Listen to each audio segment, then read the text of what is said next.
আসসালামু আলাইকুম প্রিয় শিক্ষার্থী বন্ধুরা, আশা করি তোমরা সবাই ভালো আছো। এখন আমি তোমাদের সাথে নবম শ্রেণীর উত্তর নিয়ে আলোচনা করব। দেখো, তোমাদের কিন্তু উত্তরটা হতে হবে ঝাক্কাস, অর্থাৎ যে উত্তর দেখে টিচার তোমাদের উপরে একবারে খুশি হয়ে যায়। তো এখানে অনেকগুলো ধাপ আছে, ক খ গ ঘ ঙ, পাঁচটা ধাপ আছে। ধাপ কতে দেওয়া আছে? পারিবারিক আর্থিক পরিস্থিতি বিশ্লেষণ, এটার উত্তর তোমাকে করতে হবে। ক নম্বরে বলা হয়েছিল যে পারিবারিক আয়ের সর্বোত্তম ব্যবহার বিবেচনা করে একটি পারিবারিক বাজেট তৈরি করো। অর্থাৎ এটা কিন্তু স্টেপ বাই স্টেপ বলা ছিল। তো প্রথম বলেছিল আমাকে বাজেট তৈরি করতে, অর্থাৎ ধাপ কয়ের আন্ডারে যেগুলো ছিল সর্বপ্রথম একটা বাজেট তৈরি করতে বলেছিল। তো তুমি প্রথমত সুন্দর করে একটা বাজেট তৈরি করে দেখাবা। দেখো, এখানে আমি হুবহু একবার বইয়ের মতো করে তোমাদেরকে কিভাবে বাজেট তৈরি করতে হয় সেটা উল্লেখ করেছি। দেখো, ভুল হওয়ার কোনো সম্ভাবনা নাই। সো এইভাবে তোমাকে একটা বাজেট তৈরি করতে হবে। শিক্ষার্থী বন্ধুরা, বাজেট কিন্তু তৈরি করা হয়ে গেল।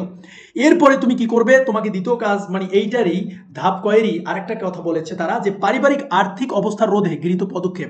এই দেখো, এরকম স্টাইল দিয়ে যখন তুমি করে দিবা, টিচার খুশি হয়ে যাবে এবং তোমাকে ফুল মার্ক, অর্থাৎ তোমাকে ত্রিভুজ দিয়ে দিবে। অর্থাৎ তাহলে বলা হয়েছে পারিবারিক আর্থিক অবস্থা রোধে যে পদক্ষেপ, তুমি এখানে জাস্ট আমার পরিকল্পনা লেখা আছে, এখানে লিখবা আমার গৃহীত পদক্ষেপ। এরকম সুন্দর করে স্টাইল করে দিয়ে দিবা, অ্যান্সার শেষ। এরপরে লাস্ট যেটা কথা বলেছিল সেটা হচ্ছে যে সুযোগ সুবিধা মতো, অর্থাৎ তোমার সুযোগ সুবিধা ও নিজের সক্ষমতা অনুযায়ী অর্থ সংশ্লিষ্ট যেসব কাজের দায়িত্ব গ্রহণ করেছো সেগুলোর তালিকা, এইভাবে সুন্দর করে তালিকা তৈরি করে দিবা।